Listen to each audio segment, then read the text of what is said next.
Welcome to the Running Explained podcast. I'm your host, Elizabeth. I'm a marathoner, coach, and answer seeker.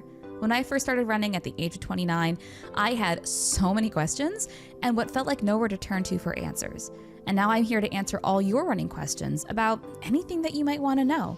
If you're a new runner or you've been doing this for a long time, there's always something more to learn about running. So let's get started.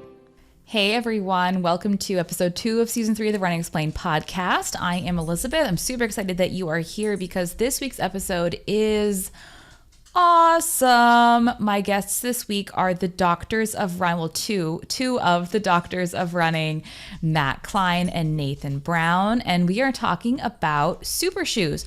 What are Supershoes, might you ask? Well, you are about to find out, probably in more detail than you expected. If you are not familiar with the doctors of running, they are doing exceptional work in our space in terms of not only the knowledge they're providing from their experience as physical therapists who are runners, but also they're giving us so much information about shoes and training and injury prevention. Definitely worthwhile to follow them on the many channels that they inhabit, including Instagram, YouTube. They have a podcast. If you are not checking them out already, well, listen to this episode first, and then you're gonna want to. I know that. So without further ado, please welcome my guests, the doctors of running, Matt and Nathan. Nathan and Matt from the Doctors of Running. Welcome to the show. I'm so excited to have you guys here. Thanks for having us. We've been a fan of what you do for a long time, so it's kind of fun to meet you and be able to chat for a while. Yeah, really excited. So before we get started I cannot tell you how excited I am to talk to you guys about this today. I'm going to start where I start with all of my guests, and I want to know about you guys. I want to know individually, how did you become a runner? And Matt, let's start with you. Got it. So I became a runner, it was a long time ago, in early high school because I was a musician. And for anybody that knows Portland Public Schools knows that we don't get the most funding. So I was still trying to play violin in some kind of organized music thing for high school, and we didn't have an orchestra. So I was playing violin in the band. And yes, I did actually march in a parade with a violin. No one could hear me. I was usually practicing other things, but yeah, I did march in a parade. So I needed to find a way to do a gym program outside of school to still satisfy those credits. So I started running. And I started running. I was just talking with somebody about this the other day. I started running like a half lap of the track at a time. That's all I could handle. And then full lap, and then was doing laps, got really bored, and then just started going crazy. And it got to the point where I was running for like an hour and a half, 2 hours every single day. What was going all over the place. Some crazy stints till I finally got a stress fracture. My biology coach, who was the high school cross country coach at the time, was like, "You're running how much? Like, did you want to come and join cross country?" And I'm like, "What's cross country?" This is like before I started my senior year. And then it just kind of took off from that, where I started getting a little more organized and, have run ever since then.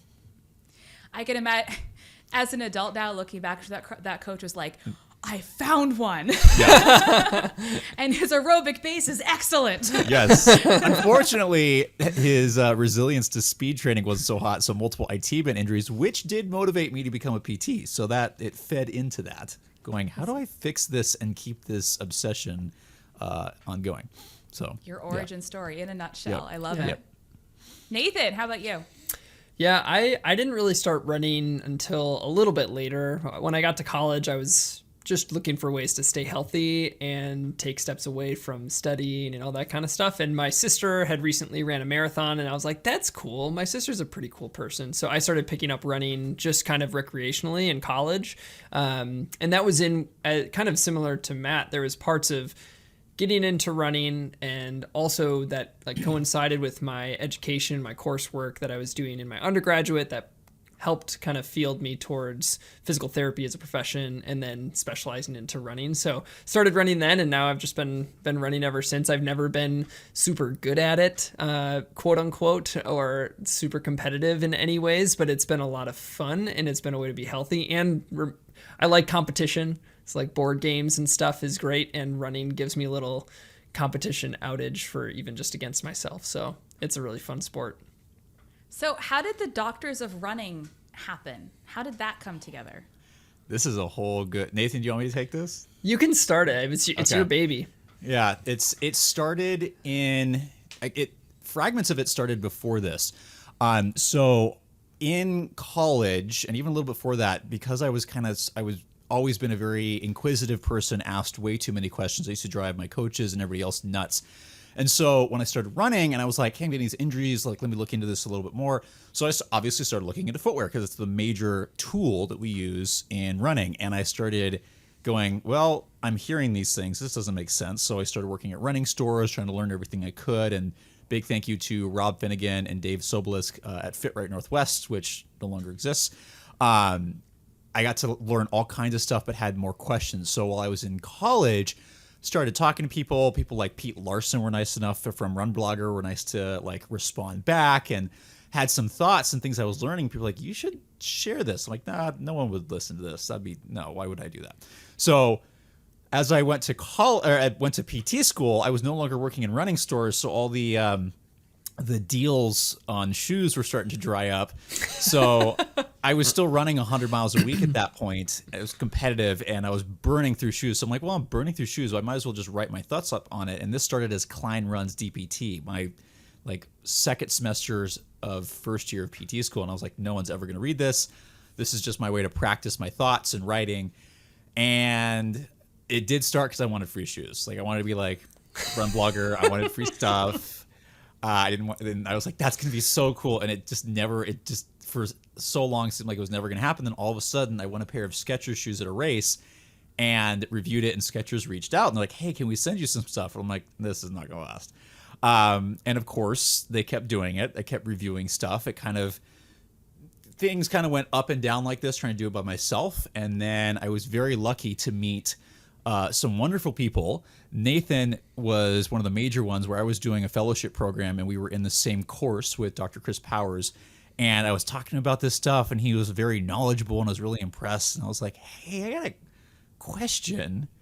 Would you want to do this with me? And he's like, yeah, sure. I don't know what I'm getting into. And it just, we kept doing it. And all credit to Nathan in terms of being able to reach out and his ability to speak to people and make connections, because that really is where things took off. And all of a sudden, we had Mizuno we were talking with, and it just kept going up and up. And now just I'm blown away by where we are in terms of the contacts we've had, the people we've got to meet.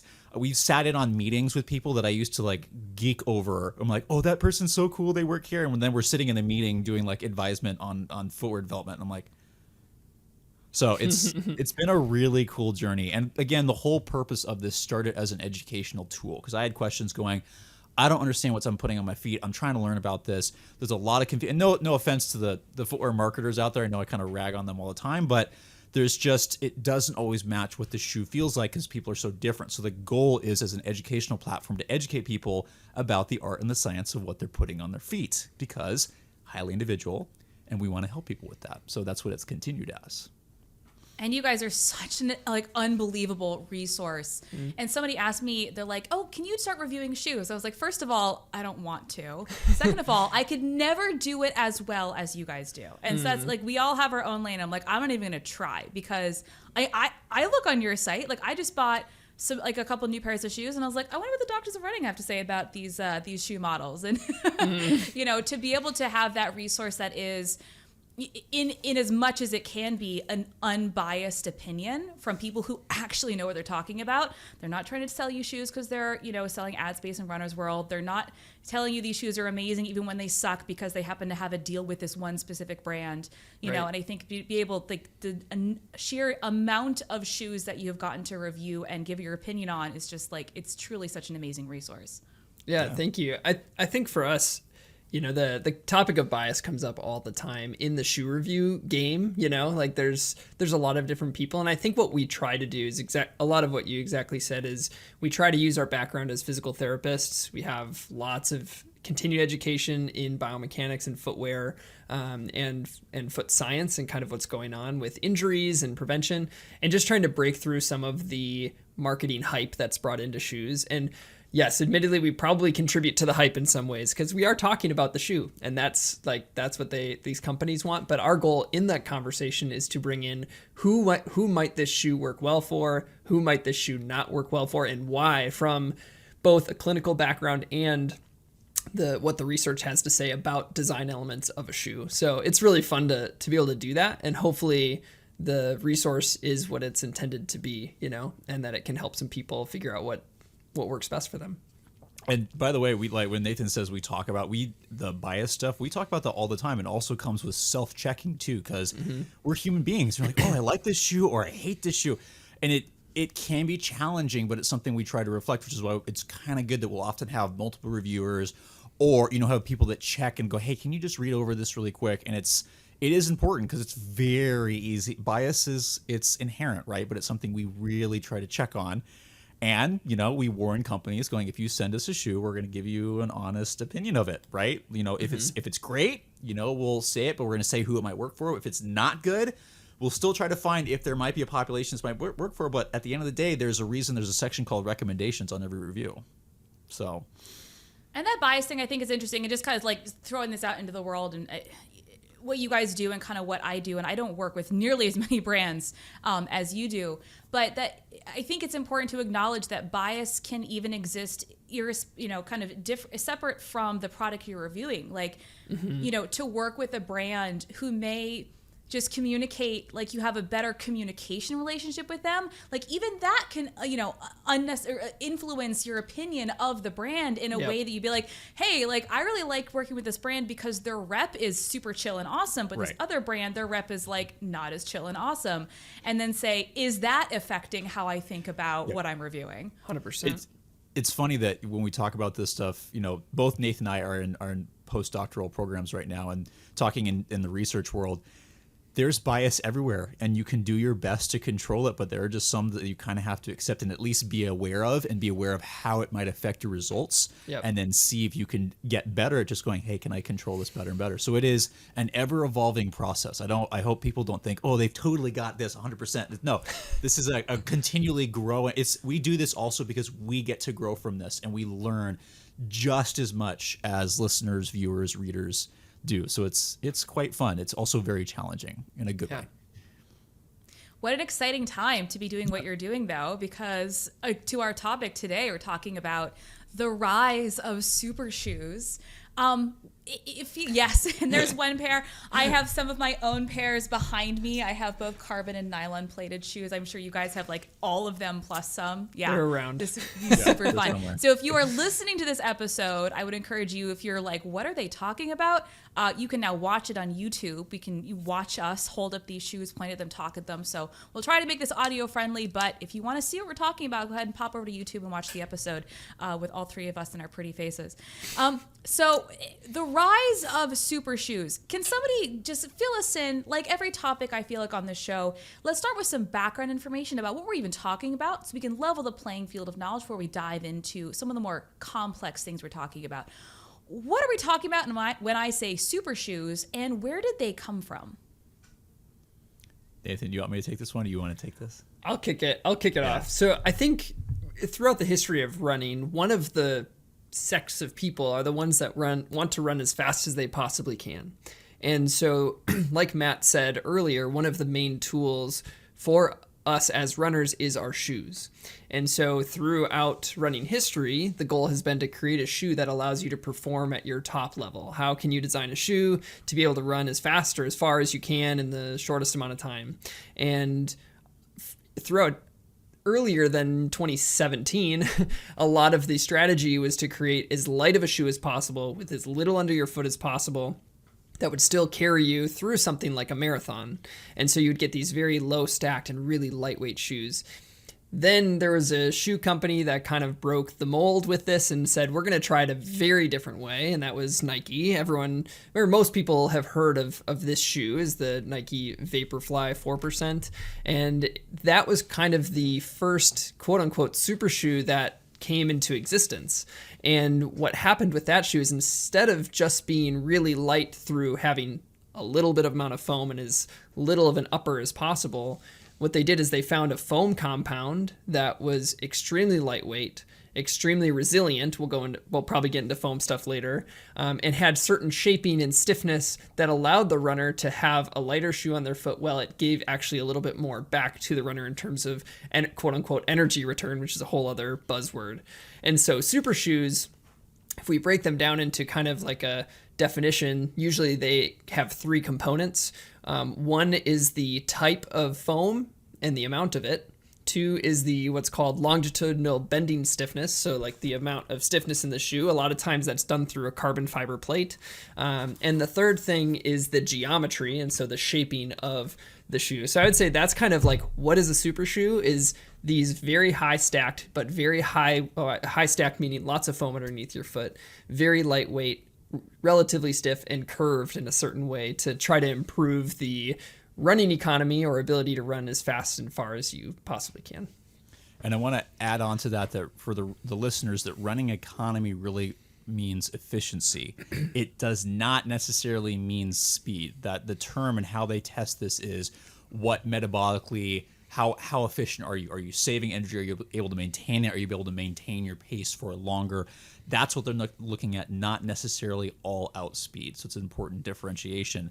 And it is a combination of those three factors that really make the shoe. There's a lot of companies, people I think kind of went the wrong direction when this shoe came out. There's a lot of companies, a lot of people that thought, oh, it's the carbon plate. And that's the term that's used most frequently. It's actually the term that really defines this group of shoes, albeit not necessarily correctly. The carbon plates we discovered from research, and we got to shout out one of our good friends on here, Laura Healy, who did a really awesome study where she actually had the Nike Vaporfly cut the plate in half, left the rest of the shoe, and the economy was still the same in the shoe. So it's like, okay, it's not that the plates aren't important, because we'd argue that the plates actually stabilize these super soft foams, because if you just have the foam, a lot of times things aren't really that they might be soft, but they don't necessarily bounce because things are controlled. We'll mention Dustin Joubert, who's done some very good research down in Texas, where he compared shoes like the Nike Invincible, which has this foam, and it was nowhere close to some of these racing shoes because you need all the components. So it's not just the plate. The plate seems to stabilize the foams and can maybe facilitate motion, but it's really the foam plus the plate plus the geometry, and you've got to hope that you get that combination in some manner that actually works. And the problem is it might work for one person, but it might not work for somebody else. And I think that's where we might be getting a little lost. So super shoes are super for some people, but may not be as super for others. And I want to dive into like everything you guys just said individually. So let's like put a pin in all of that and come on back. But so yeah. I'm holding up right now my very first pair of super shoes. This is the Nike. I think this is the Nike Vaporfly. Next percent. Yeah. And I remember, so this is my like, Elizabeth, I like a bargain, let's put it that way. And when why do you think I started this website? No, I'm just kidding. Free shoes. These weren't quite free, but this was the first generation of the shoe. And I was looking at, and I really wanted a pair, and I was like, I can't really justify, they were like $225 at the time, and I'd spend $150 on a pair of shoes, but this seemed just like a lot of money. So I wandered into a Nike outlet one day. This is probably, I don't know, 4 years ago at this point. They've been out for a long enough. Somebody had bought a pair, barely worn them, and returned them to the outlet. And they were like basically new.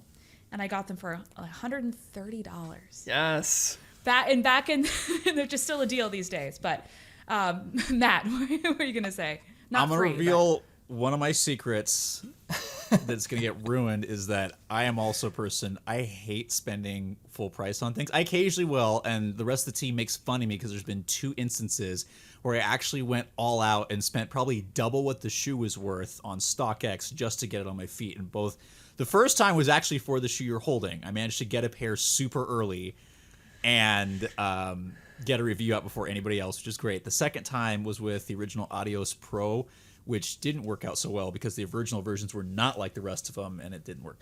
But I will say, outlets, awesome.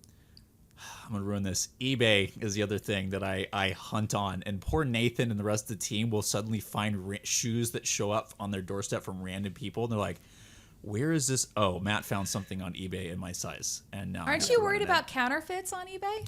It's happened once or twice, yeah, but it's part of the game. But eBay has gotten better about reimbursing. So if you guys are, and actually I think I own 3 pairs of the Vaporflies, and we'll talk about this too. I like the Vaporflies. I don't like the Alpha Flies. I'm sure you guys can probably tell me why.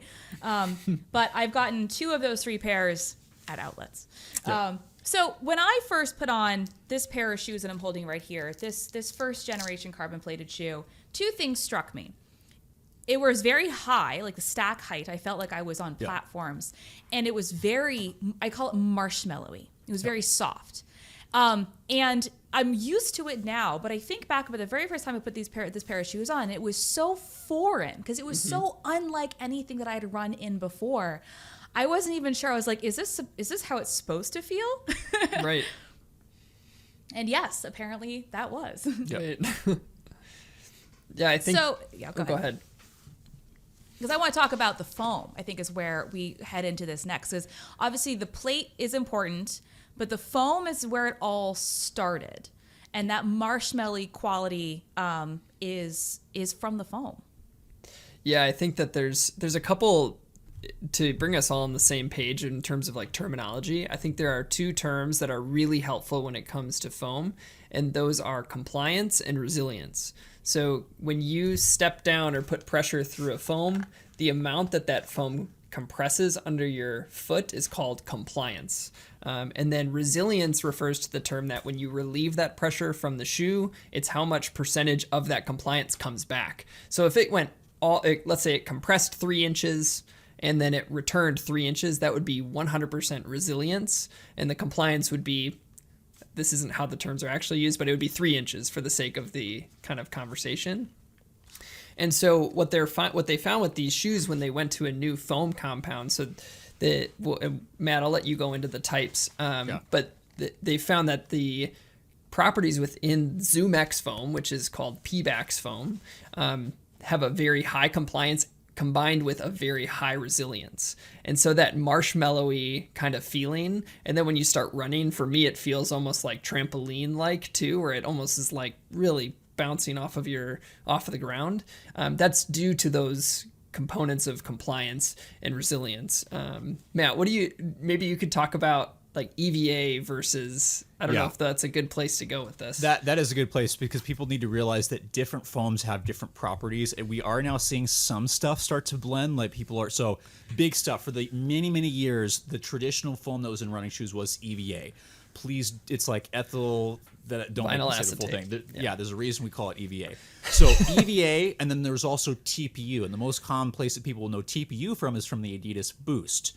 TPU was actually used previously, but then people found that it was too heavy. It could get a little firm. It lasted forever. The durability was phenomenal, but they went to EVA because it was lighter. Yeah, it wasn't as durable, but it was lighter, and people seemed to like it more.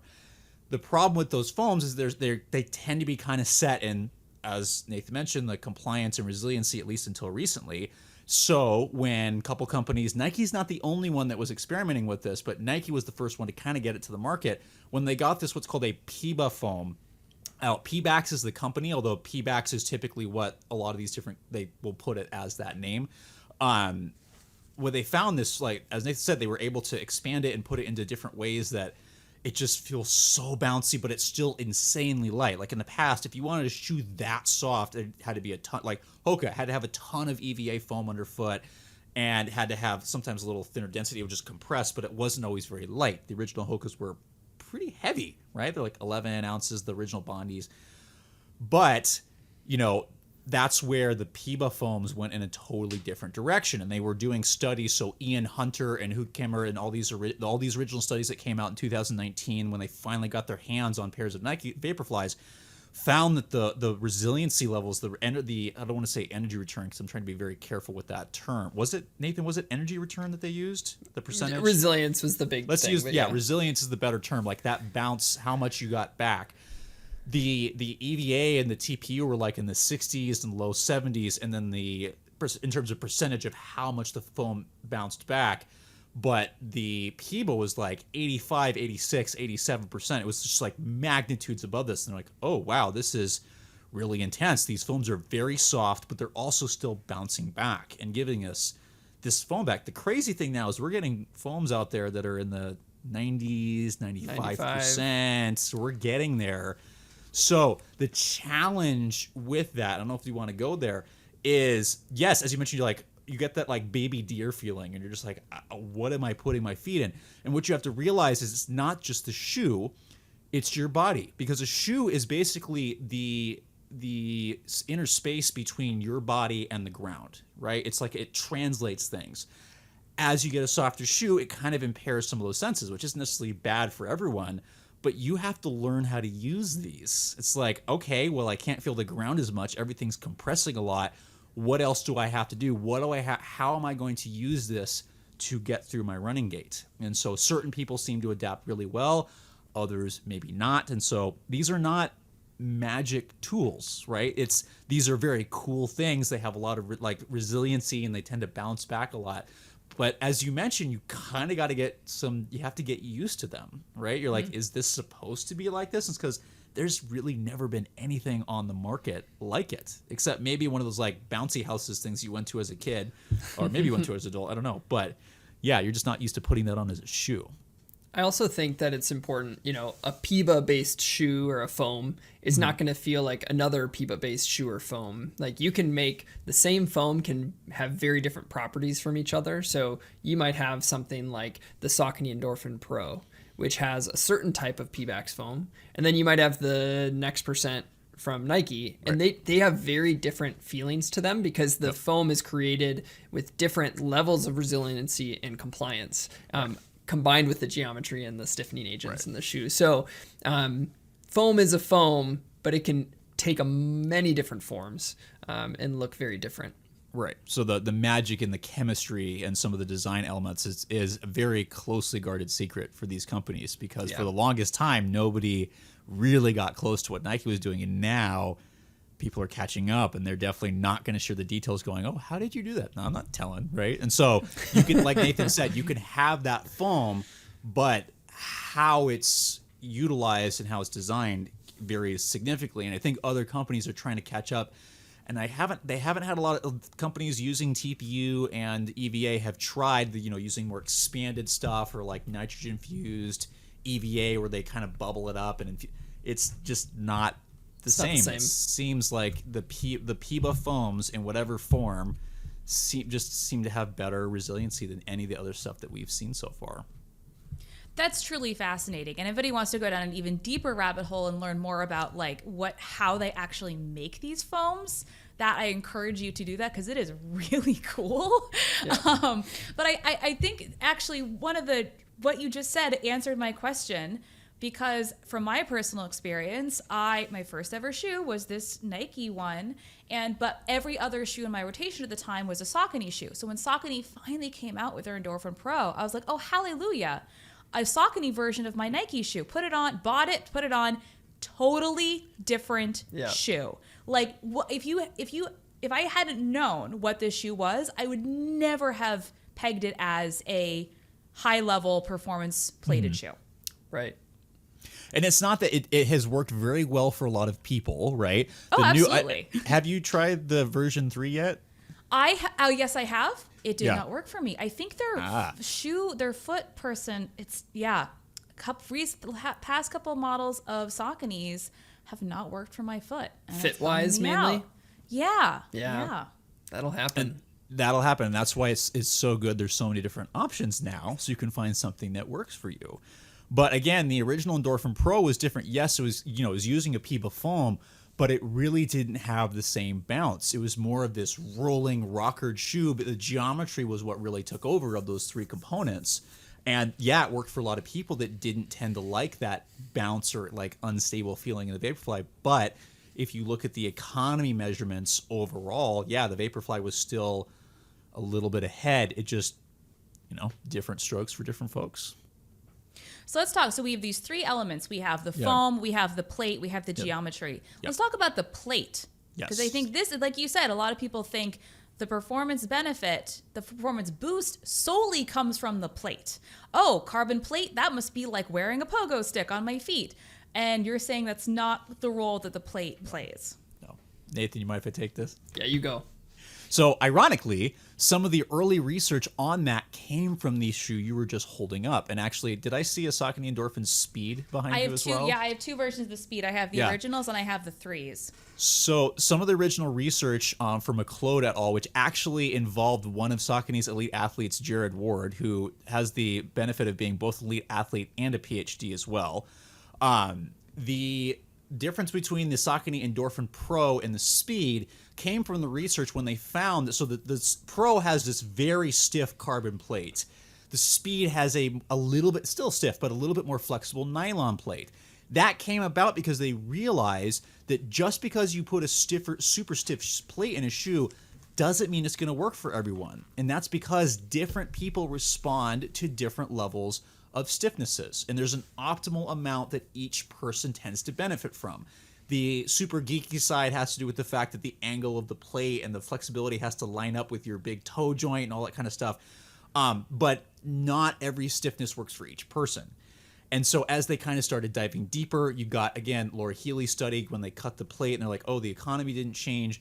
The plate is important in these foams because, as you mentioned, that baby deer feeling, they are very unstable, just the foam by itself. So you do need a little help to stabilize and direct some of those forces. And so, yes, the plates are important, but if you just have a plate in a shoe with like EVA, yeah, it might feel more snappy. That, and some of the early evidence was like you might get like a 1% at max performance improvement if the plate actually lines up with you, but it's not actually necessarily going to make the shoe faster because the plate doesn't add to the resiliency. It adds to the stiffness, and you've got to figure out, can you use that stiffness? Do you have the strength to bend that plate and then have it again bounce, not bounce, but like rebound forward, I guess is the term. And again, that will break down usually some inside evidence that the plate actually tends to break down a little quicker than some of the foams do just because of how you bend it.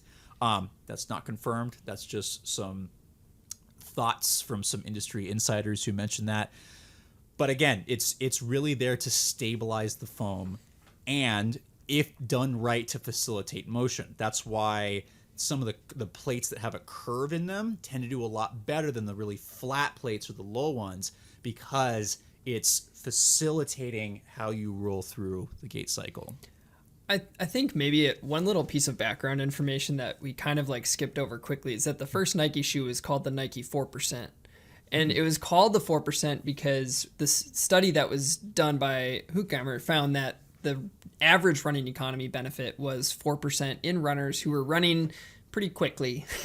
They were running at sub-maximal efforts, but it was a pretty effortful run, and it was for talented runners who were running very fast. And so they found the average of the benefit was 4%. Some people benefited more than 4%. Some people had a worsening in running economy if you look at the whole spread of that study.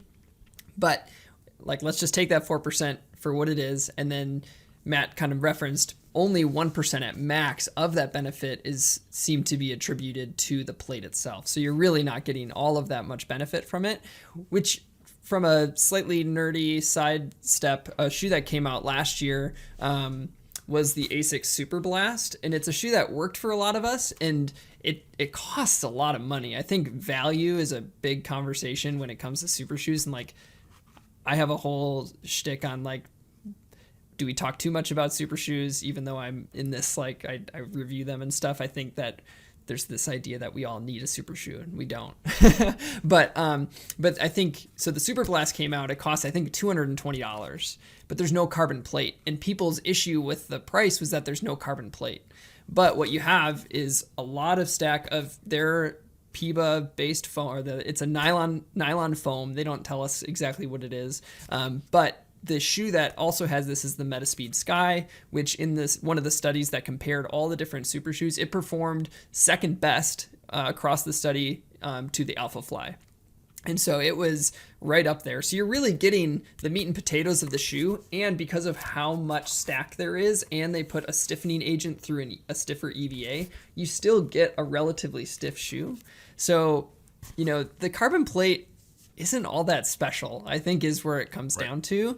You need the stability of the foam to be able to handle, you have to be strong enough to handle what the shoe has for you. And the plate helps people handle foams that they normally wouldn't be able to handle because it creates it a little bit more stable surface. But I think they're so interesting.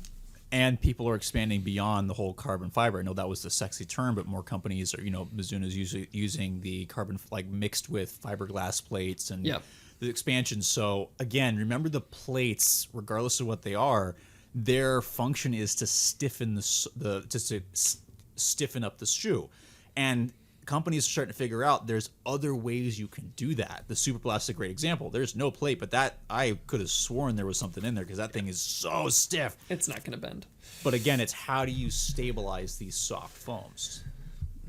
That's an interesting bit of background, I think, that illuminates, where these came from. Obviously, when we talk about shoe companies, a lot of the technology that they develop, I assume they hope to bring to mass market. But it sounds like they were initially just trying to mess around and see what they could come up with, and then marketed towards, at first, these elite runners. I mean, I remember when, before that all came out and we were looking at the prototypes of the Graham, whatever it was, and it was like, what are these? Oh my God, right. What are these? And then, of course, now you go to a race and 90% of the population is wearing a super shoe.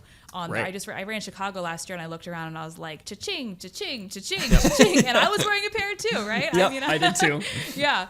But one of the questions I get, and I think this is a reasonable time to ask it before we move on, is that sometimes people will ask me if it's worth it for them to buy a shoe like this if they are not, quote unquote, fast. I mean, it's a legitimate question, I think. And the first question is, well, are they comfortable? This, that, the other. Do you want them? If they're not causing you problems, there's no reason you can't buy them. But then it's to somebody say, will I receive the same benefit if I'm running an 11-minute mile versus a 5.5-minute mile? And thanks to Dustin Joubert, or Professor Joubert down in Texas, we found that the answer is often no. Because a lot of the studies were done on those, as Nathan mentioned, a lot of very high-level athletes. I think it was, Nathan, correct me if I'm wrong, a lot of them were 30-minute 10K runners that this was being tested on, which that's quite fast. That's running 5, if not sub-5-minute mile for 10K. What was followed up with Dustin Joubert was he did a study looking at runners running at slower paces, 8, 9, 10-minute pace, and they found that the benefit was, again, at max 1%. So, with the 1% benefit, that starts to beg the question, is it really worth it? And so I would argue that there are some, I don't want to scare people, there are some inherent risks to these shoes, right? As you mentioned, they're a little unstable. You got to learn how to use them.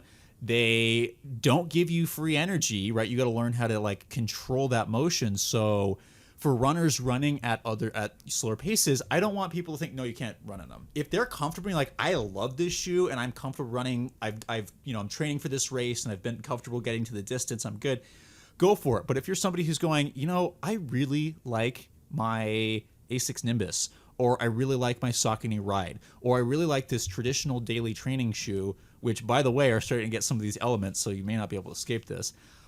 If you like that, you're doing well, and you're I'm happy with this, you don't have to upgrade. Because, again, the benefit isn't as big as when you're running fast. And so I think for a lot of people where you might have a time goal, but a lot of it is finishing a race, we often, and Nathan, correct me if I'm wrong, we often tell people, find the shoe that's most comfortable. If something really works for you, that's great. When you start, thinking a little bit more about times and starting to get a little faster, you can consider some of this stuff. But especially when it comes to health and even injury prevention, it's kind of sticking with what works, because these are not protective against injury. That is for sure. We don't have any new data yet, but we know that since these have come out, injury rates have not changed. Yeah, I think there's kind of two things. One, a PR for somebody who's going from a 5-hour marathon to a 4-hour and 45-minute marathon is just as important as somebody going from a 2.5-hour marathon to be an Olympic qualifying time. I'm fully on board with that, because they're both just as valuable and just as much part of that runner's journey. I think the question but the question kind of remains the same of what sort of benefit am I going to get from this? If I do want to shoot for that PR and it's really important for me, kind kind of, is this shoe worth it? And the athletes that I work with through my coaching and through like the clinic that I work in for PT, my biggest conversation is like, your fastest time will come when you're healthy. So like whatever we need to do to make you healthy, that is like priority numero uno. And then anything else that flows from there is like bonus. And so the conversation for me is not what kind of shoe can we get you in to make you as fast as possible. It's like, how can we make you a very healthy and resilient runner yourself? And then what sort of tools do we have to accomplish the goal? And Matt hit the studies where there's a kind of degradation in the amount of running economy benefit you get from them. And I think especially considering what race, like 1% running economy doesn't mean you're going to run 1% faster in your time. It's not, it's not that,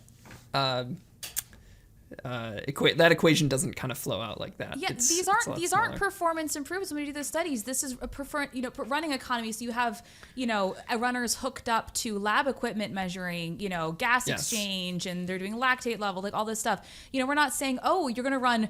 The Nike didn't say you're going to run 4% faster. It'll said your running economy will improve by 4%.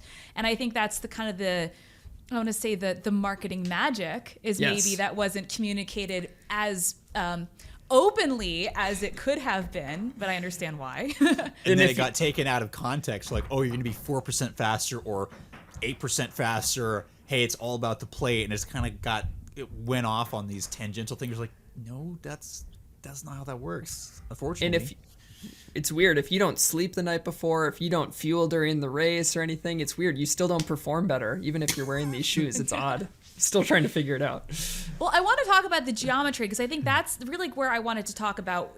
You've mentioned a couple times being able to use the shoe, right? The shoe it's kind of like a wild horse, right? You got to learn how to make it work for you. And you said, you're not getting free energy. You're not getting free energy from the shoe. You are getting out what you put in. You're just getting a little bit more back than you would in another shoe. Like, it doesn't give you something you don't already have access to. Mm-hmm. So I think that's when we're talking about who benefits from these shoes. It's these athletes. And again, you can have athletes of the same caliber who have slightly different biomechanics, who are going to respond differently to the same pair of shoes, right? No matter, even if they're all running 5 minutes per mile. And so we're entering in this really murky water of, this isn't going to work for everybody, even people who it should work for. And there are many, many reasons why. I love the analogy of the wild horse. I think that is the best way to explain these that I have ever heard. Like trying to tame that wild horse. I think, again, different people. Yeah, you mentioned this is perfect. People can be running the exact same pace. How they accomplish that could be night and day, right? And there is really no perfect way to do that, which the 90s was, by the way, when all that studies on like how do elite runners run and what's the best, and it all ended because they couldn't figure anything out. They're like, well, this person runs super fast and they do it this way. This person's running the exact same world record pace and they do it completely different. It just seems like people are able to, or the elite runners have different strategies they use to get there.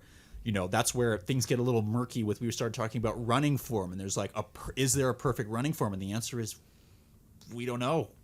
It doesn't seem like it because there's different ways that you accomplish locomotion and getting forward. If you've watched the elite pack of any marathon, some of you're like, how are they even moving forward? Much less right. of that. Sometimes you're like, I just finished talking with the patients on why core and trunk stability is so important. And then they go, but this person's running 4:30 for a marathon and they're doing this. And I'm like, I give up. Forget it.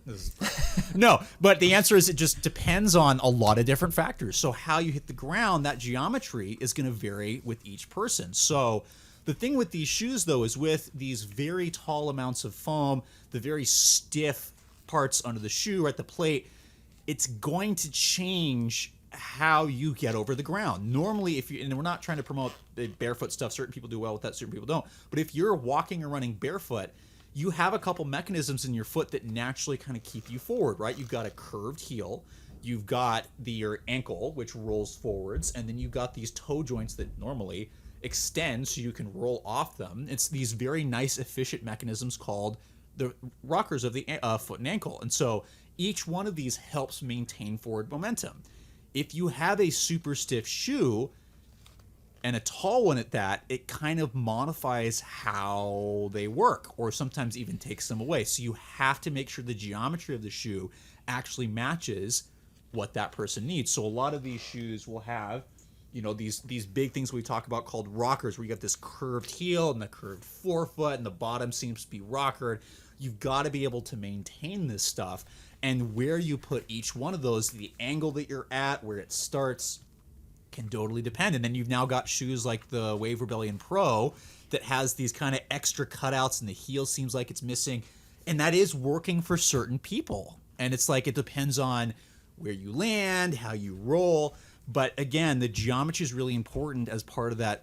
I don't remember the number. I know the foams typically have, it's kind of like the plate. The foams tend to have the largest impact on economy, but they still need the plate and geometry to make sure everything moves forward the right way. Because if not, you're just running on a very soft, stiff board, and you're like, oh, that doesn't feel like I was expecting it to. So it helps facilitate motion forward and gets into how the rockers and these naturally efficient mechanisms of the foot and ankle work. Yeah, And I think go ahead. I was just gonna add really quickly that the geometry Matt talked about, forefoot rockers, that obviously these super shoes aren't the only place that they exist, but there's a good amount of footwear research out on what's the effect of a stiff forefoot rocker on our biomechanics and the amount of demand that it puts on our body. And so one of the best, it's from I think 2017, Sobani was the researcher. It's Sobani, yeah. And they looked at a certain angle of the forefoot rocker, which again is this curved area in the front of the shoe, and they asked how much work does the calf musculature need to do when a rocker exists. And so when they have a certain stiffness and a certain angle and a certain apex, so where that angle starts, they found that there was a decrease in the amount of workload that the calf has to do, which for running is really important, because when you look at workload for all the different musculature in your body, especially the lower extremity, the calf is by far and away doing the most work for our running. And so if you create a shoe with a geometry that takes away workload from you and puts it quote unquote on the shoe, not completely, but it replaces some of the work that you do and takes it away from that high demand on our calves, that's where some of that benefit comes in, and that's why geometry is important. What doesn't happen though is that the energy goes away. We typically need to use some other stuff. I was going to ask you. I know my physics, and you can't just take something away and not put it somewhere else, especially when it comes to biomechanics. So if it's being taken off the calf, where does that workload end up? So based on the original research for rockers and some of this stuff, it tends to shift upwards. So yes, these tend, not always, to reduce the amount of work. Let me be very careful that I'm using some of these terms. It tends to reduce the amount of effort needed and workload at things like the calves and some of the foot and ankle muscles, just because they can't function. Well, not that they can't function, they just don't have to work as hard. It's all there for them. You still got to control that, so that workload tends to get shifted up to the knee and the hip.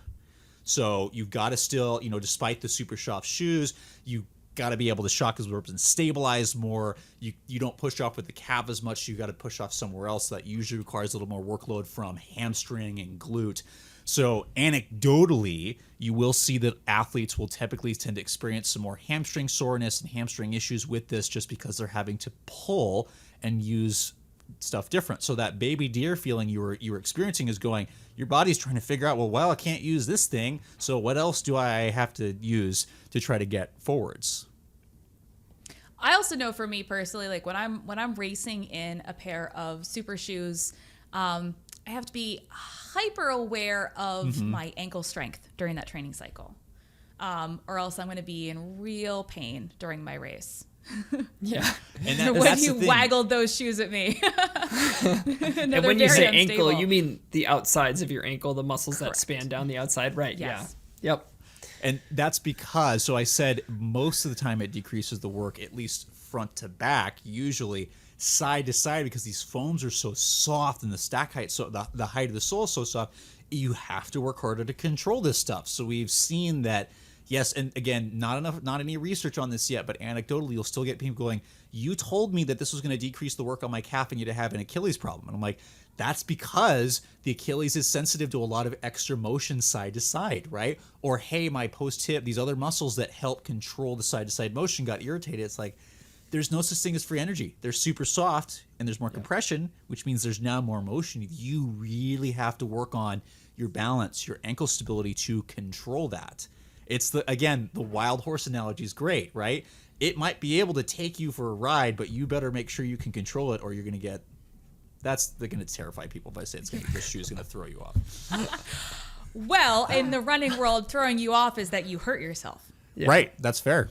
Yeah. So it is a tool and it does not make you invincible that's why I get no offense to Nike, but like when they called their shoe the Invincible, I was like, it's not going to make you invincible. I promise. It's tool, right? All these shoes that we've come up with, it sounds terrible, but injury rates have not changed over years and years. It's been consistently high. Running's a high impact sport, right? So, all you're doing is just shifting things around. And you still need to pay attention to ankle stability, to your strength, to making sure you don't overtrain, right?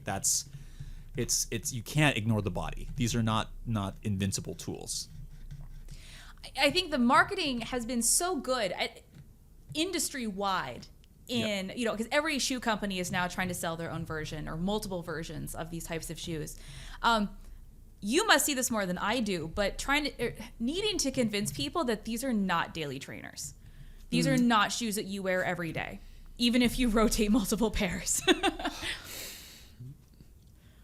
I think I've almost given up in some points. Just like, if plenty of people do. Like I have friends of mine that are like triathletes that this is the only shoe they wear, right? They have their Alpha Flies and Nike Vaporflies, and that's what they wear, and they've been fine. That's except when they try any other non-Vaporfly, they're like, oh my gosh, this is terrible. I'm like, well, you got used to that, so now you ruined everything else. But that's not how these were designed for. They were designed at these faster paces for this group, right? Where other people might benefit from them, but it's a tool, and there's certain tools you wouldn't want to use every day. I don't have this car and I would never buy this car, but if I had like some kind of race car, I'm not going to go take that to get groceries. First of all, I'm paranoid that somebody's going to run a grocery cart into it, and I don't need to be able to accelerate 0 to 60 in half a second to go down the street or to go to the store. Like that's really not necessary. And if you don't have the driving abilities, you're just going to wrap that car around a pole. It's like, this is not so. But if you're on a racetrack and you're experienced and you're a very good driver, that makes total sense. But most of us are going to do fine with the Honda Fit, right? That's what I think. Yeah. So it really comes down to the person. But some people are going to do what they're going to do, and we can just make suggestions. But again, how unstable they are, what they kind of tend to facilitate with mechanics, you got to make sure you're ready for that and ask, do you want to actually experience that all the time? I think something else we've learned through the minimalist movement that swept through maybe 15 or so years ago is, research is slow, right? It takes time. So we found out about what happened during the minimalist movement about 3 years ago or like 5 years ago. So it's like, it takes time. But there's some I think it all has to do, using the word all is a scary thing, but much of it has to do with what sort of loading changes and demands are put on different structures of your body, and is your body ready to handle those things? So when it comes to the minimalist movement, a lot of people wanted to move there because there are documented things that happen to your feet which could be beneficial, like hypertrophy of the muscles and strengthen the feet and blah, blah, blah. There's lots of potential good things.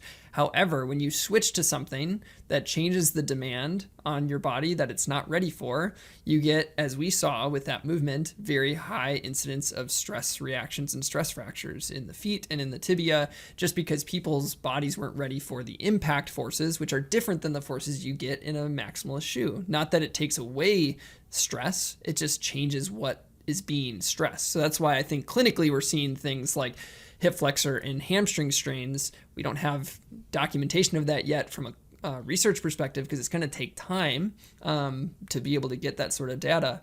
But I think if you are someone who decides to train full-time in something like this, you have to recognize that your body is going to adapt to that surface. So if you choose to do that for years, you might not get hurt. However, if you no longer train in something like that, it's like going to a minimalist shoe for you because your body has now adapted to a new surface that you're running on. And so I think that's the big part of the consideration is if someone decides to do that, you just have to recognize what you're doing to your body long term, which it wouldn't be my recommendation, but it's not necessarily bad unless it becomes a problem because you can't transition out of something like that, because your body is adapting to the forces that are put upon it, and it could put you in a position where you can't handle stuff you used to be able to handle. Yeah, and that I rag against the, trendy stuff, and one of the terms that I think is pretty outdated at this point. We talk about muscle confusion, right? And I'm going somewhere with this, don't worry. We say like, oh, you should do different kinds of exercises so you can confuse your muscles, and that way they never know what's coming next. And like, that's not really how we adapt it to anything. But that actually is not necessarily a bad principle to think about when we think about the things that we're doing with our shoes, is that, we want to do things slightly differently often enough so that we don't find ourselves in this rut of this is all I'm capable of doing. And I see this a lot with runners, and I understand why. They find something that feels safe or works for them, and that's all they do. Yeah. Whether that's doing like all of their training around a track for endurance runners. Have you run 10 miles around a track? I haven't, but I know people who do. I would not encourage you to do so. Please don't. Yeah. Mind-numbing. All power to people to do the ultras around the track. I don't know how people do that. But to find these grooves to say, this is the only pair of shoes I can wear, this is the only thing I can run on, this is, to find these very safe spaces. And I understand this talk about the illusion of control, which is like an entirely separate podcast episode. But this is what that is, right? This is saying you can't just stay in the most comfortable space in your training because it's actually not good for you. Right. And I think something that's been found from a shoe perspective, there aren't many things. There's not a lot of research that shows that shoes can decrease injury. There's been one that has, and that was looking at shoe rotations as a viable way to decrease injury. And it's because of what you were just talking about is potentially, they don't know for sure, but the running is so repetitive and you get the same stress over and over and over and over and over. And your body's tissues need to be able to handle that. However, if you have So the study did it whereas the primary shoe had to be less than 59% of the time spent running was the definition of a shoe rotation. And so if you have two pairs of shoes that you're rotating between that are different, that allows your body to get just a slightly different stimulus. And so that slightly different stimulus will stress some tissues slightly more and other tissues slightly less. And then when you switch shoes, that profile of loading can change. And so it's not necessarily, like you said, it's not necessarily like muscle confusion, but it is loading profiles and the amount of stress and strain that these tissues have to go through, and gives when that tissue isn't being stressed as much, it has more time to recover. So it's kind of this mini recovery, micro recovery that can happen through a shoe rotation.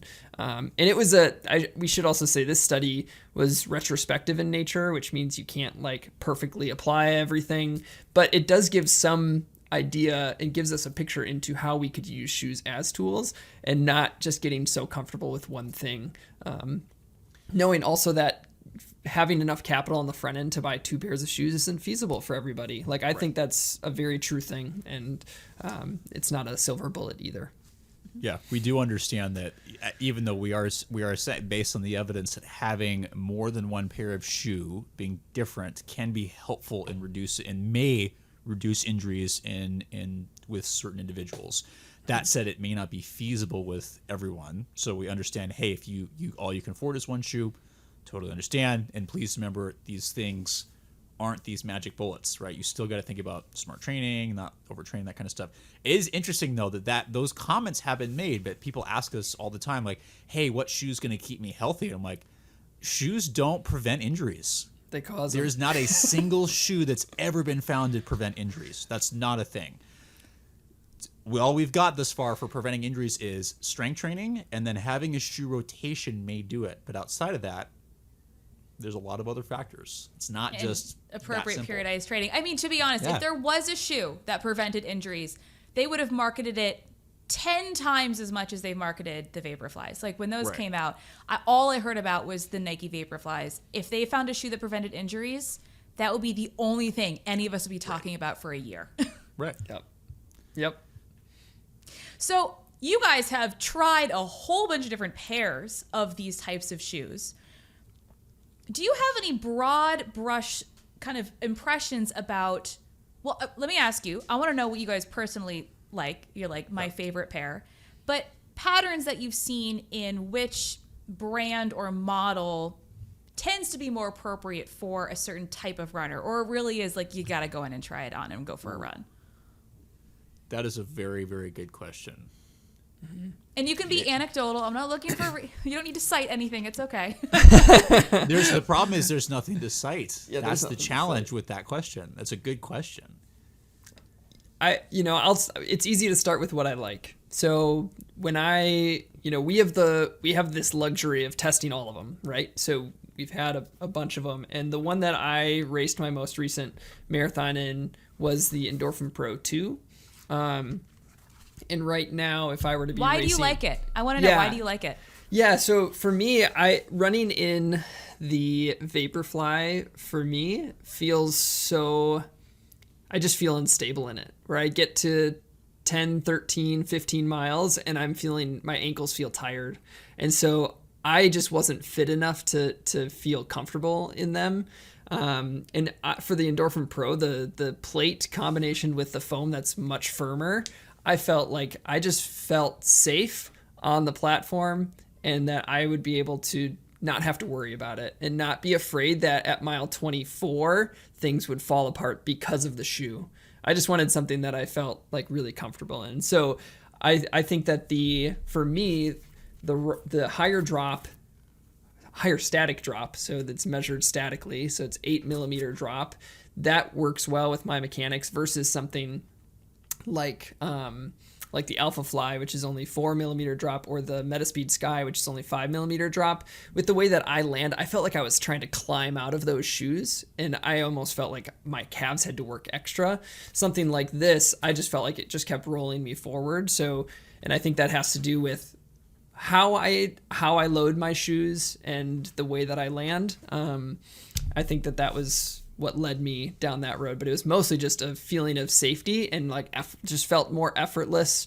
The geometry of the rocker probably matches my toe off. There's not a perfect science of type of runner with type of super shoe, but that's the one that I went with for my most recent marathon. I want to kind of point out something that you said there. Like, you put it on, like, you felt like it was kind of effortless. Like, obviously running a marathon is never effortless, but right. the shoe was helping, not hurting. And I'm sure you give so much counsel about finding the perfect shoe for you, but really that is what if somebody said, I love this shoe, you need to try it, it's going to change your life, and you put it on, you're like, I don't think this shoe works for me, but this person said it does. Take the shoe off and return it. 100%. Like, it doesn't have to work for you, no matter what your best friend said. Shoes really are tools, and each tool is going to work very differently for each person. And sometimes, even if you have similar biomechanics, it also might work differently because there are other factors that go into it, like how's the shoe fit, how is it comfortable, do you like what you're feeling underfoot, and you may not like that. So it does come down to, you kind of got to go try some of this stuff out, because you're really not going to know until you put it on your foot. And run around the store. Don't just stand up and go, wow, this feels great. It's like, no, you have to run, because it's going to change as soon as you do that. Yes. Yeah, walking in Vaporflies and running in Vaporflies are two very different experiences. Yeah, please don't judge it by how you walk in it. I did not like standing in the Adios Pro 2.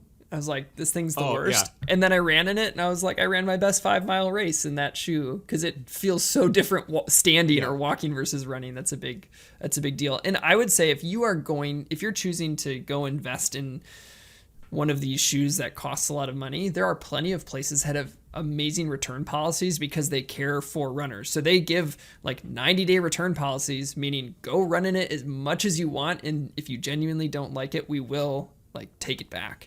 There are places that do that. So that's my recommendation, is go try some on, find one that you run in the store in that you like, and then buy it. Make sure they have a good return policy and take advantage of it, because it's a big purchase. And I think that some stores get that. Matt, what are you currently favoring for a super shoe? Yeah, my go-to right now would be the Saucony Endorphin Pro 3. I'm curious. There's a couple reasons why it tends to work for my mechanics. First of all, this shoe is crazy compared to the last version. We have talked with Saucony. They've promised us the foam is the same, but I think just the larger stack, that's a whole different conversation.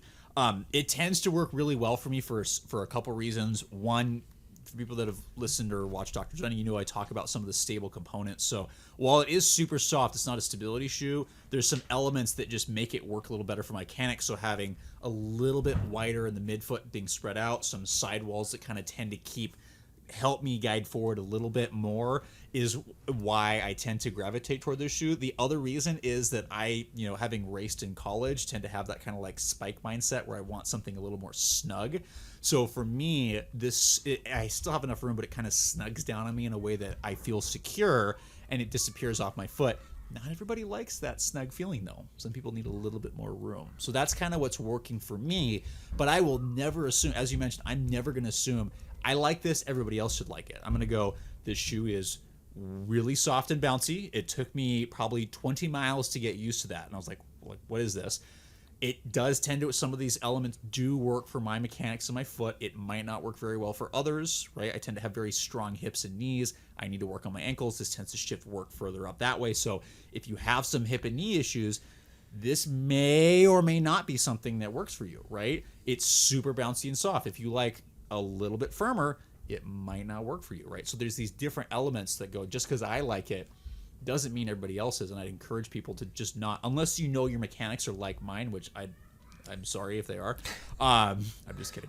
But you gotta go try stuff on, just because even as we found, there's some shoes people are like, oh, I train in this shoe. Which super shoe would I like? And I was like, we can, it's a shot in the dark, because again, how you're gonna react when you put this shoe on, who knows? There's people who think these are firm, and you're like, yeah. What? Well, in case in point was your experience with getting the first Endorphin Pro, because you're like, I train in Saucony, and now I want the racing shoe, and it just didn't work out for you in the same way. Here's the thing for me. I mean, I think so. This is where people say, if I want to dive into super shoes, especially my clients I work with one-on-one, they're like, let's talk about super shoes, and I say, hey, you know what? Start with the pair that your daily trainer makes, because they're probably going to fit your foot. Whether you like them or not is a different issue. But the first part is like, does it fit? They are more likely to fit if it comes from the company that makes the shoe that you run in every other day of the week. So like, start there, but you don't have to love it. And that's where I really, it's not to say that the Endorphin Pros, and it's funny, I love the Speeds. I love every version of the Speeds, and I don't like the Pros. But the Pros fit me just fine. I just don't like them that much. And so those are two different things that we're talking about. I would say I didn't say this yet, because I said I ran my last marathon in the Pro 2s. If I had to go run a marathon today, I would run mine in the Speed 3 or actually in an Adidas daily trainer that I'm running in, the Adizero SL. It's a EVA not super shoe trainer, not a super shoe. I'm just in a place where I'm not trying to bust out anything crazy, and if I had to go run something, it would probably be in one of those two things right now. I'm a little bit too in love with the Speed 3s. Like they're featuring a little bit too much in my daily lineup. That's fine. They're so good. I love the new plate that they put in for, because the first two I couldn't do. The third one that they widened it a little bit and then put the new plate in there, I've been in love with it too. So it's working really well. No judgment. Yeah. So actually, something that one of you said reminded me of a question I wanted to ask, because I get this question, you might get it a lot. Stability shoes, like performance stability shoes, do they exist? Can I buy a plated super shoe for a stability foot? Matt, this is your baby. You should talk about it. You can. It's a challenge, is that stability, how we define stability, has been evolving very quickly. So there's a big pushback with the minimalist move going, oh, you don't need stability, like your foot can adapt. And certain people actually do, right? We know the reason we know this, and the people that tend to need it are those that have a history of any kind of stability related issues. So posterior tib issues, anterior tib issues, some kind of Achilles problems, stuff that's related to excessive motion side to side, be it supination, pronation, which again, just describe motions. Those are not bad. Those are not pathologies. It is a little challenging for people that have stability issues to find some of these. For me, the Endorphin Pro 3 tends to work, but it's so soft that can still be a challenge if people have instability in the hip. We were lucky enough to work with Saucony and with the Saucony Tempest, which is not a plated shoe. There's still some flexibility here, but it is lighter, and it offers kind of a lightweight option for people that might need stability in either direction. It's not the lightest shoe. It's not plated, but it's a nice alternative for people to go, you know what? I trained in something like the Keanu or a high stability shoe, and I do want something faster, but I just don't have the muscular control to take some of these shoes to the distance that I might want. So to answer your question, it's going to depend on the person. There are some shoes that actually might work well. The Adios Pro 3 is one that they widen stuff out, and it's so stiff. It's actually worked very well for people, even though it's not technically a stability shoe. But it will depend on where you might need a little bit of assistance. So can people with stability needs run in these shoes? Yes, it's going to depend on how long and the actual shoe and whether it's fitting with them. And that's why, we talk about guidance and stuff like that. And I sound like a broken record when I'm talking about, oh, there's a sidewall here, there's a plate. It is possible. You have to figure out what element that the shoe has is or is not going to work for you. So there's not a lot of there does not exist a super stability shoe. That does not exist yet. Also, one of the features of these types of shoes is that they are incredibly light. And when you start adding in stability elements, you are adding weight. Yep. Frequently, yeah. And you pick up any stability shoe and, it's going to be heavier than the neutral counterpart from that same model. So it's like we kind of run up against the benefit of, one of the benefits of the shoe is the weight. And then you start adding stability elements on, you lose some of that benefit. Yeah. I think it's more important to find the thing that keeps you healthy. And that in those scenarios, if that's where somebody's at, where a certain shoe, if they go and run in a shoe that doesn't have those stability elements and they're getting hurt every time, then it's not even worth the conversation in my head. But if you're one of those people who's kind of on the edge, can dabble with a couple different things, the ones that Matt mentioned, I think are good. I think that with the Tempest too, it has the Power Run PB foam in there, so you get a lot of the same like underfoot feel as like the Speed 3. It's just not as snappy. I think that the other one that's not per definition part of the Supershoe category that we already talked about is the Super Blast. It's a very wide platform, a stiffer sole, and has sidewalls, so it has a lot of those characteristics of a super shoe and a stable shoe. And we call them stable neutral shoes at Doctors of Running, where they don't have formal stability elements, but they have shaping and elements that just help keep it a little bit more structured. And I would say this is a shoe that would fall into that category as well without having the carbon fiber plate. But it's very light and has their mainline foam for their racers. So I think that goes back to, and Nathan just touched on this really well, that again, the shoes are not going to help you finish the race. You can have this quote unquote fastest shoe, but if you only get through half the race and you can't finish, what was the point? Yeah. So you got to find what keeps you healthy and helps you, not the shoe, helps you move as healthy and quick as comfortable for you, that can get you to the finish line and get you through a season or a training cycle healthy. And that's the thing, is this stuff won't necessarily promise that. And explicitly they haven't, so. Correct. No, they have not, yeah, at all. I think one more shoe really fast is the Puma Deviate Nitro, the first version of that. I want to try those so badly. I got sent the Tracksmith collab, and it's beautiful too.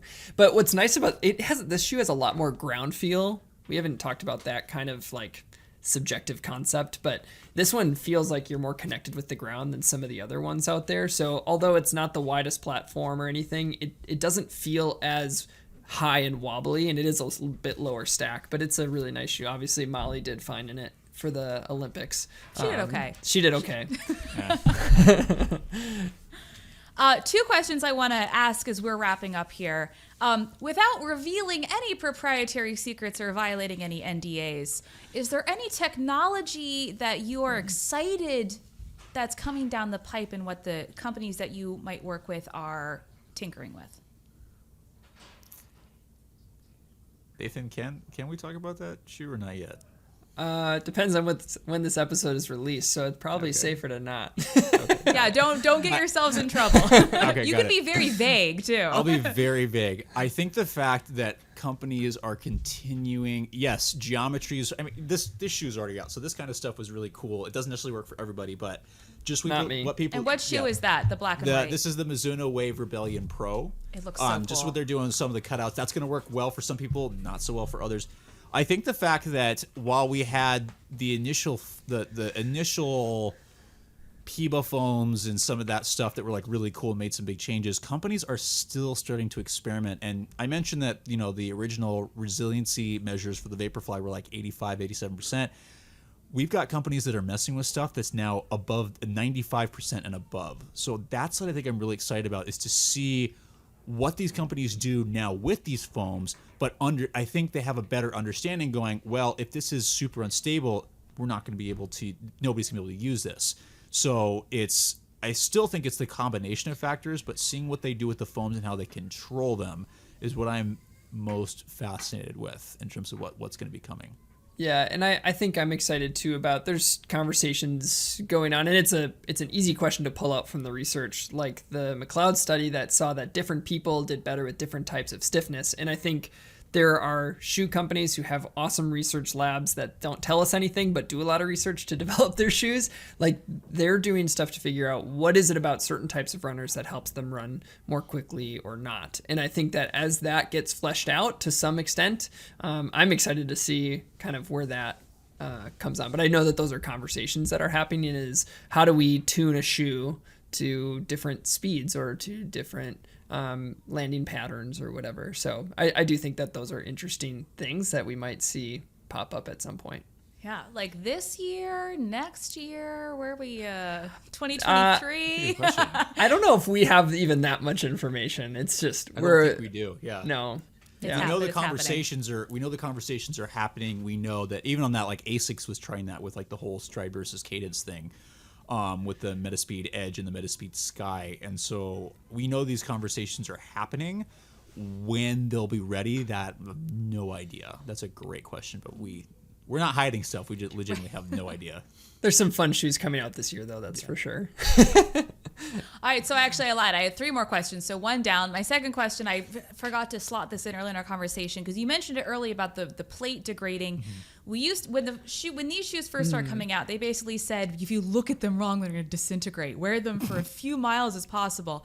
How long does a pair of super shoes actually last? I think one thing, there's a really we have our own podcast that we interviewed Jeff Burns for, and he went really in depth on this topic and a couple other ones. So that could be worth like hearing his thoughts on this, because or you should have him on here because he's just really fun to talk to. Just be ready for a 2.5-hour episode.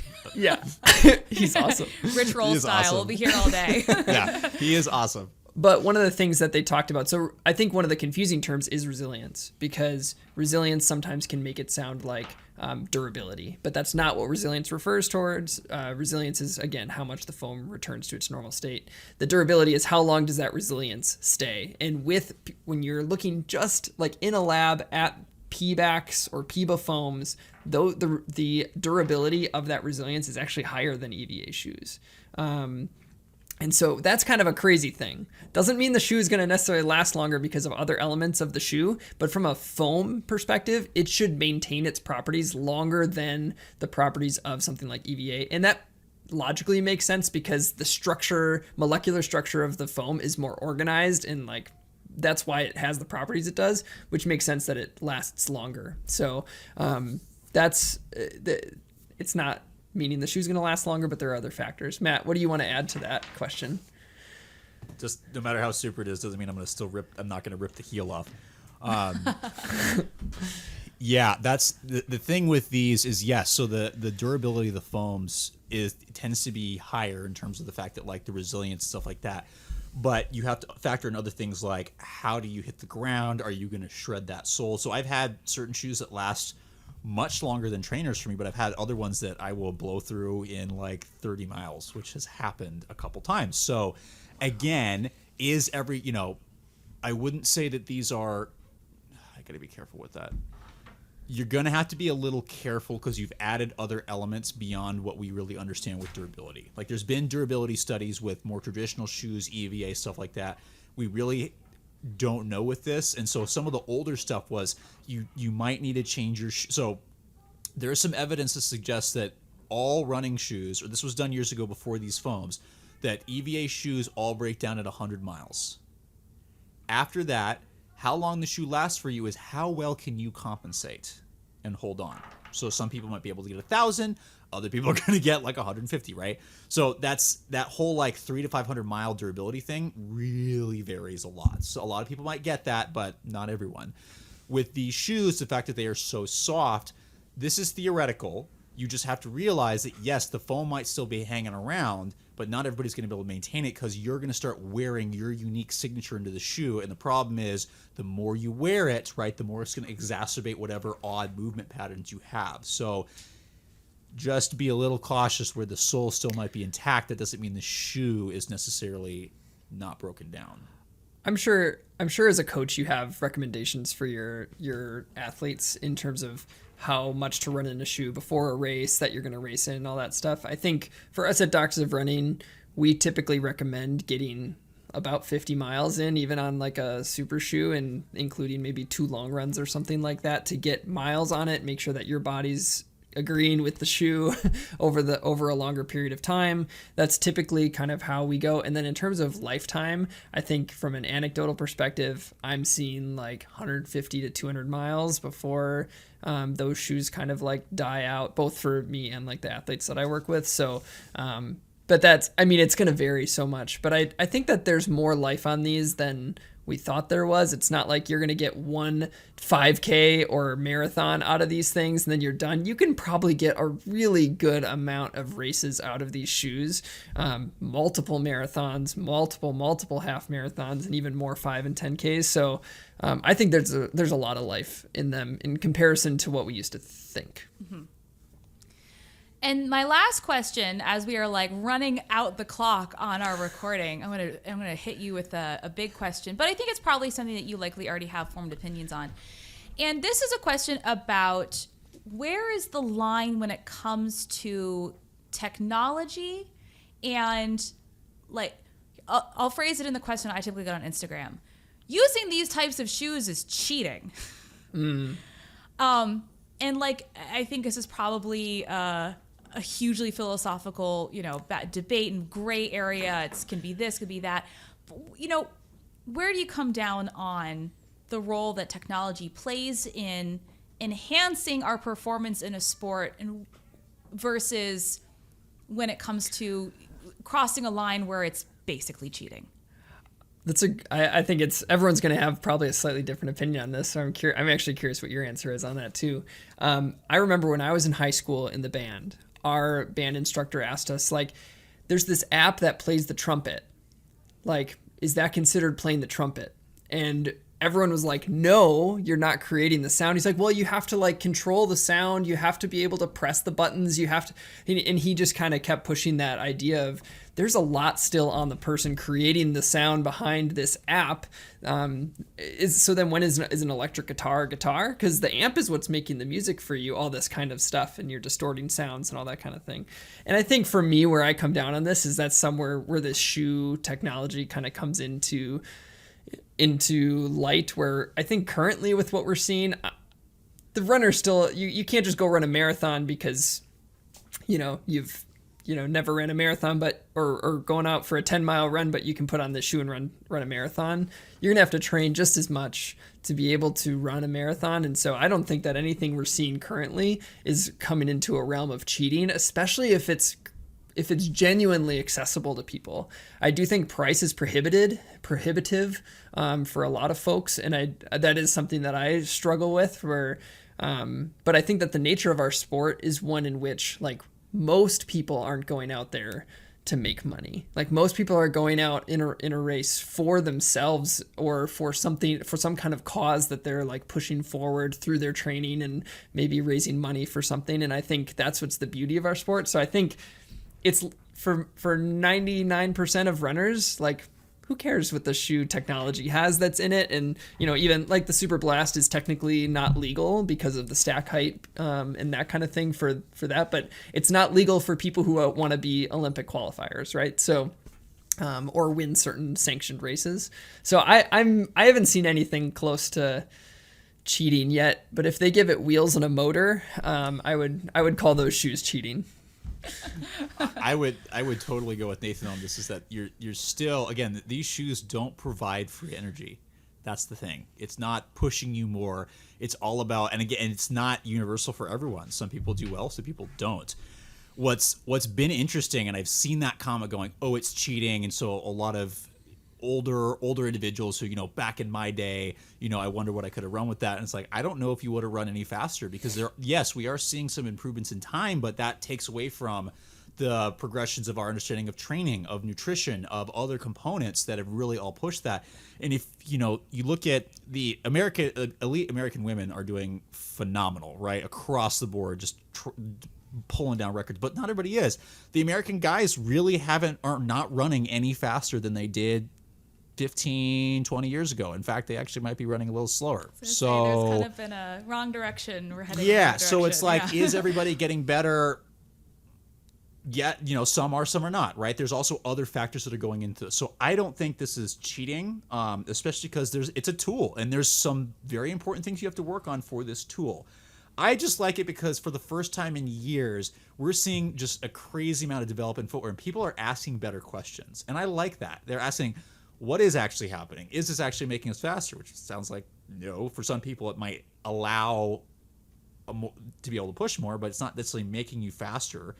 But it's the fact that we're seeing such crazy development at such an exciting time. I say, yeah, go for it, right? Because before that, all we did was just try to make the shoes lighter, and it wasn't very exciting. Now we've got something to be really excited about. So I say, yeah, go for it. And as Nathan mentioned, as soon as when you start putting like motors or like wheels on them, like that, then that's different. But and that might make that's a pretty extreme example, because I do think there's things that happened in like swimming, right, where they went back on. I think that's probably the most like, and cycling's another conversation in terms of technology. This is the only technology runners have, so these shoes. So I don't know. What's your opinion on that one? I'm curious. Yeah, curious to hear from you. Yeah, I agree with you, and I think the thing that really, because I will be fully honest. When this came out, and I was like, well, the carbon plate essentially acts as a spring, which is like not how the shoe works, as we just talked about for the past hour. Now you know. Now we all know, right? But when the shoes first came out and they were touting the benefits of the carbon plate, because I think it was a lot more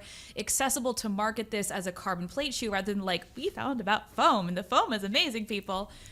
And then I thought, this seems like a bridge too far, right? This seems like we are using the carbon plate to slingshot, and we know that's not how the shoe works.